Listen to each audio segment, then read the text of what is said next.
sur Internet. L'environnement, avec cette question, le redressement de la France viendra-t-il de nos réserves naturelles de pétrole et de métaux? Vous pensez que c'est une plaisanterie? Eh bien, il n'en est rien. Nos sous-sols marins recèlent de gisements immenses. La France, on le sait peu, dispose de la deuxième zone économique océane, derrière les États-Unis, grâce au territoire d'outre-mer. Les nouvelles techniques permettent désormais d'y accéder. Nicolas Châteauneuf, Éric Delagneau. C'est un trésor sous-marin qui repose par 1500 mètres de fond au milieu de l'océan Pacifique. Du cuivre, du zinc, du fer, parfois du plomb, concentrés dans ces anciennes cheminées volcaniques. Des minéraux à profusion découverts dans les eaux de Wallis et Futuna par une expédition scientifique française. Car en France, comme dans le monde entier, la recherche des métaux au fond de l'océan ne fait que commencer. On y trouverait non seulement des métaux de base, mais aussi des métaux dits stratégiques et des terres rares, ces éléments indispensables aux nouvelles technologies et dont la Chine a le monopole. Les terres rares sont donc utilisées dans des aimants qui ont un très haut rendement et qui sont utilisés dans les énergies vertes, comme par exemple les éoliennes. L'intérêt éventuellement de trouver des terres rares dans l'océan, c'est d'être moins dépendant de la Chine pour les industries françaises et européennes par exemple.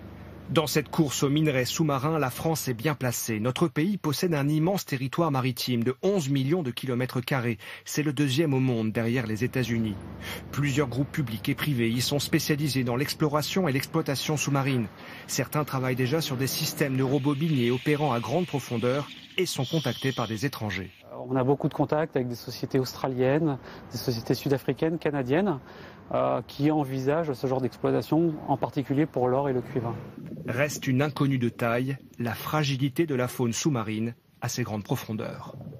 Bonsoir Nicolas Châteauneuf, on vous retrouve. Va-t-on exploiter ces ressources? Eh bien oui David, dans les 15 ou 20 prochaines années, on va sans doute voir les premières mines sous-marines parce que les enjeux sont tout simplement énormes. Les experts, un chiffre David, estiment que 84% des réserves mondiales de minerais se trouvent sous les océans et au moment où les cours des matières premières s'envolent, eh bien cela devient donc rentable de les exploiter.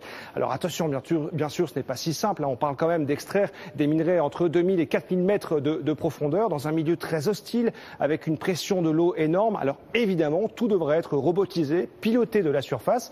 Mais quand on voit par exemple que Shell envisage d'exploiter du pétrole au large de la Guyane par 6000 mètres de fond, on se dit que les technologies évoluent finalement très très vite. Alors David, il y a quand même une inconnue, ce sont les risques pour la biodiversité. À ces grandes profondeurs, la vie en fait est très fragile parce qu'elle est soumise, on va le voir sur ces images, à des conditions extrêmement difficiles. Alors est-ce qu'on peut exploiter ces ressources sans détruire ce magnifique environnement? C'est l'éternelle question. Merci Nicolas.